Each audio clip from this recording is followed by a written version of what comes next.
Today we are going to be making a couple things from scratch to lower our costs at the supermarket. First up, we are going to be making some cream cheese. Now this is something I've been doing for quite a while and absolutely love. We love eating it with pesto on our sourdough bread, and I also like to make like a garlic and herb one that we can eat on cheese and crackers in the summertime. Now what you're going to want to do is grab a pot with a thick bottom, put in 1 liter of milk and put it on the stove on high heat. And you're going to want to stir this occasionally and let it come up to a simmer but not a boil.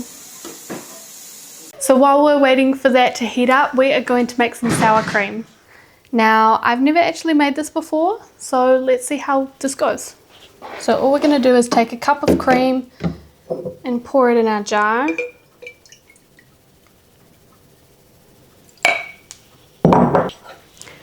And then we are just going to add 1 tablespoon of lemon juice. Give it a stir.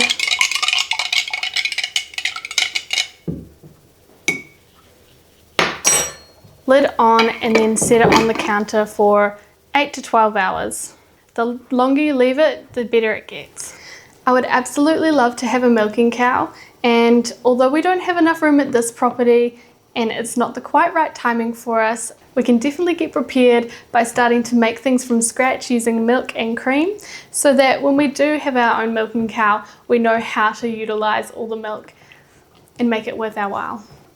Now, I've heard it said that if all you're wanting to do is drink fresh raw milk, it may be better for you to just buy it from someone else.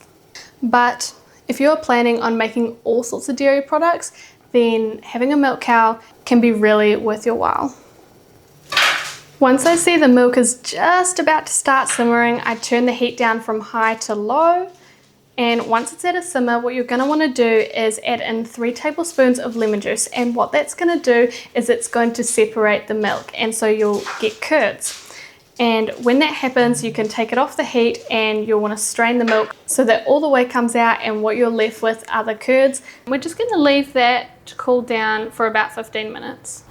Once it's cooled down, I'm going to add it to my NutriBullet with a pinch of salt and just blend it up and keep scraping the edges until I reach the consistency I want. So I'm just adding in a little pinch of salt. I always make sure to catch the whey in another pot, because sometimes you might need to add a little bit back in to make your cream cheese the right consistency. But if you don't keep it, you can always add in a little bit of cream, and we'll give it a blend. I think I'm going to add a little bit of whey back into my mixture.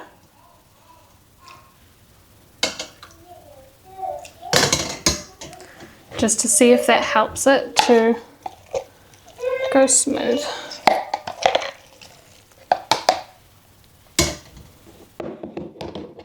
Now, my mixer honestly isn't the best for the job, so I do have to blend and scrape the edges and repeat a few times.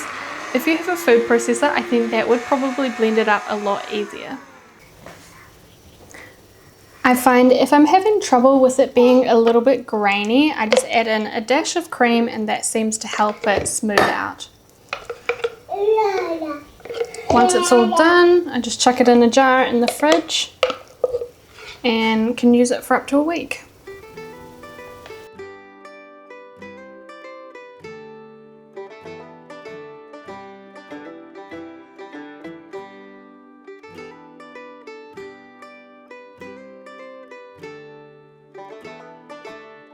And there we have it, our very own homemade cream cheese.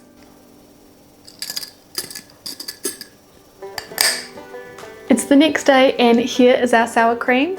I left it out overnight and this is how it turned out. I did add a tiny little bit more lemon juice to it last night, because although the store-bought stuff I used is 100% pure, it's probably not as strong as fresh stuff. So I just added a little bit more and left it on the bench overnight, and this is how it turned out.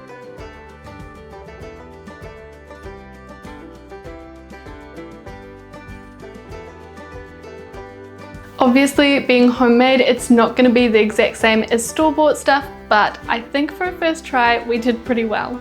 Learning the skills our great-grandparents would have had and passing them on to our children is so important.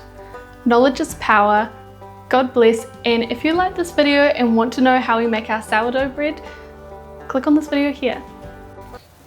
Okay, that might have been best to use a spoon. Oh, no, no, no. Okay, it's on the bench.